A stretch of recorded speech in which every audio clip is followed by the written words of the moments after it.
167వ నామము మాధవ అనే ఈ నామముతో భగవానుడిని ఓం మాధవాయ నమః అని ఆరాధిస్తారు.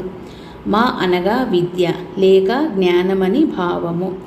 వీనికి అధిపతి కావున మాధవుండనబడును. 72వ నామ వివరణములో మరింత విపులముగా దీనిని గూర్చి తెలుపబడినందున పాఠకులు దీనిని పరికింప ప్రార్థన.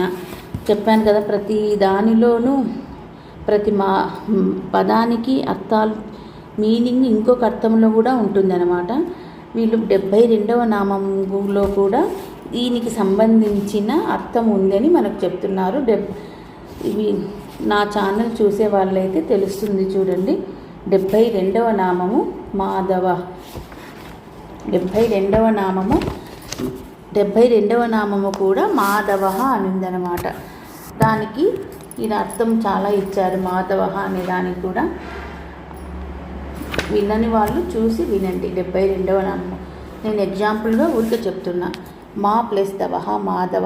మా అనగా లక్ష్మి అని అర్థము, లక్ష్మికి భర్త అయినవాడు. మరి ఒక అర్థం మా అనగా మాయ లేక ప్రకృతి, ప్రకృతికి అధిపతి ఒకటి చేత భగవానుడు మాధవును.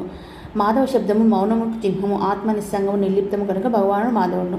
ఈ విధంగా కొన్ని అర్థాలు ఇచ్చారండి. మాధవ అనే దానికి 72వ నామములో ఒక 6 అర్థాలు ఇచ్చారనమాట. అది కూడా ఈ నామానికి వర్తిస్తుందని చెప్తున్నారు. 167వ నామానికి కూడా ఈ అర్థమే వర్తిస్తుంది అని చెప్తున్నారు. హరి ఓం తత్సత్.